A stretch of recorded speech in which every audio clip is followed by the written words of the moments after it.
Bonjour à tous et bienvenue dans Café Digital. Cette semaine, je reçois Antoine Pichot, c'est le co-directeur de la stratégie du digital et de la relation client chez Société Générale. Antoine, bonjour. Bonjour. Merci d'être avec nous aujourd'hui. Alors, vous avez publié une étude avec Opinionway il y a quelques semaines et le résultat, c'est que la consultation de son compte en banque réside dans le top 3 des applications qui sont consultées dès le matin par les Français. C'est un résultat étonnant. Vous avez sorti une nouvelle version de votre application mobile début mai. Quelles sont les fonctionnalités, les améliorations ou les nouveautés que vous y avez apportées ?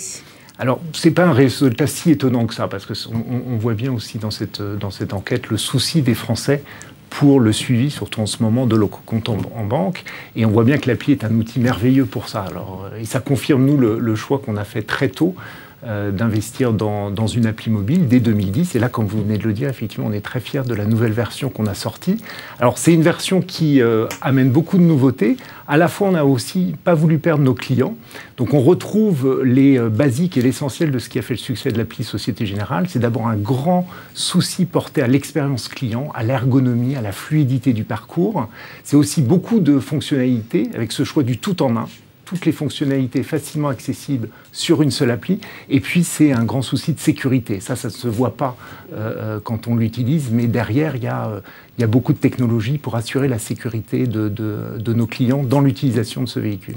Alors, on va revenir sur certains points que vous avez déjà abordés. Le premier, donc, c'est sur cette fonction de gestion de budget qui, effectivement, préoccupe les Français.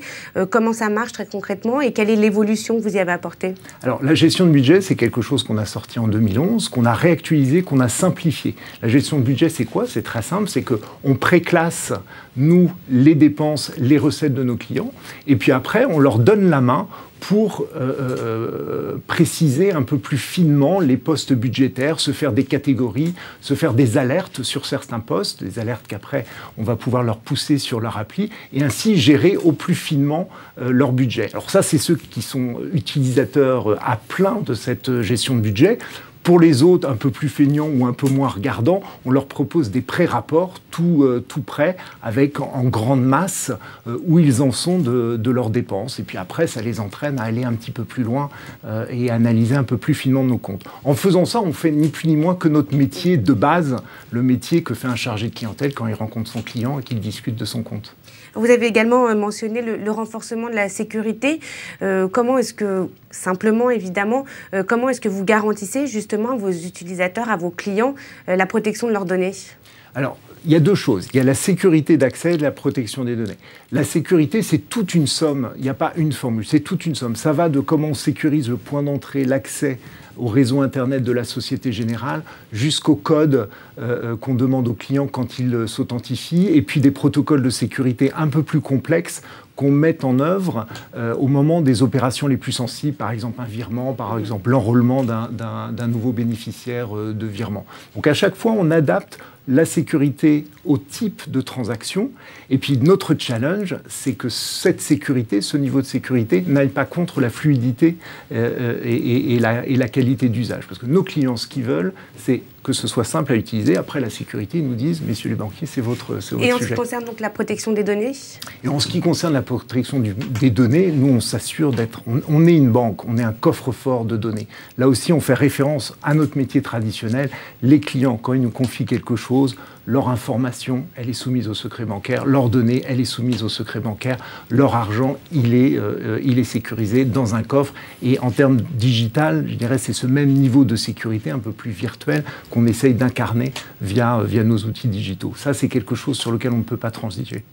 Vous avez également sorti l'application sur l'Apple Watch. Est-ce que vous croyez vraiment à ce nouvel usage ou est-ce qu'on est là plutôt face à un effet de mode ? Je ne suis pas sûr. Alors, moi, on n'est pas très bling-bling à la Société Générale. On est plutôt ce qu'on appelle l'innovation utile. Donc, quand on sort quelque chose, c'est qu'on y croit. En l'occurrence, alors, aujourd'hui, c'est confidentiel. Il y a peu d'utilisateurs, ça, c'est clair. Donc, on occupe quand même le terrain, un terrain qu'on croit se développer, notamment sur tout ce qui va être l'alerting. Je disais par exemple tout à l'heure sur la gestion de budget, on permet à nos clients de se formater des alertes sur certains postes budgétaires. Nous, demain, on va s'autoriser aussi à leur pousser des messages, à leur pousser des alertes sur ce qu'on croit être des événements importants, comme le ferait un conseiller qui appelle son client en lui disant « là, il y a quelque chose d'anormal, est-ce qu'on peut en discuter ?» Et ça, des alertes peuvent très facilement se pousser sur une watch. Donc, pour de l'information basique, c'est ce qu'on fait. On restitue le solde du compte, les dernières opérations. On restitue notre fameuse jauge, qui est un peu notre signature, nous, de l'appli Société Générale. Et demain, des alertes, juste pour dire aux clients, allez voir sur votre appli, il y a quelque chose d'important et on veut vous parler. Est-ce que vous pensez à développer, par exemple, une application de paiement sur smartphone qui est le nouveau nerf de la guerre chez les banquiers en ligne? Alors, on est très sur ce sujet-là. On regarde tout ce qui se passe. Les technos évoluent. Il y a des acteurs qui arrivent. Donc, on est très attentif. Alors, on mène pas mal d'expérimentations. Le paiement sans contact, il y a une expérimentation qui est en cours dans l'Est de la France. Donc, on teste les choses. Pour l'instant, très honnêtement, il y a peu de choses qui ressortent. Donc on est plutôt en veille et en veille très active. Et puis on verra vers où le marché nous guide. Pour l'instant, dans l'appli, on a des solutions de paiement type virement par SMS. Ça, c'est quelque chose qui est très utilisé par nos clients. On a Paylib, qui est un service de paiement en ligne qu'on a lancé avec des banques partenaires. Donc petit à petit, on accroît la gamme et l'appli est le réceptacle tout trouvé pour ces nouveaux modes de paiement. Et est-ce que sur ces nouvelles fonctionnalités, la concurrence, finalement, elle vient de vos concurrents traditionnels, c'est-à-dire des banquiers en ligne, ou des grandes sociétés de technologie comme Google, Amazon ou Apple? On voit bien que ces grandes sociétés, elles arrivent sur certains terrains, elles regardent un petit peu la chaîne de valeur dans laquelle les banques sont. Donc nous, on le voit en fait comme une exigence, la barre et l'exigence de nos clients se relèvent avec ces nouveaux acteurs. Notamment sur un point qui a toujours été notre point fort, c'est l'expérience client, la facilité d'usage. Aujourd'hui, les standards de marché, ce n'est pas ceux des banques, ils sont imposés par les grands acteurs que vous venez de citer. Et nous, ça relève à chaque fois la barre dans le design de notre appli, son ergonomie, les services qu'on propose. Et le niveau de jeu est progressivement en train de se relever, ce qui pour nous est un challenge, mais qu'on relève avec enthousiasme. Un dernier mot sur une question que l'on pose souvent justement aux acteurs traditionnels. Comment est-ce que vous voyez à terme l'évolution entre les agences physiques et le digital? Quel va être l'équilibre de la relation? Alors, nous, à la Société Générale, on voit une complémentarité des canaux. On s'inscrit vraiment dans ce qu'on appelle, un peu en jargonnant, le dispositif omnicanal. L'appli, elle a deux fonctions essentielles. Elle a une fonction de permettre aux clients, lui faciliter la vie sur plein d'opérations du quotidien, mais elle a aussi une fonction, et on la développe dans cette nouvelle appli, de connecter le digital au reste du dispositif.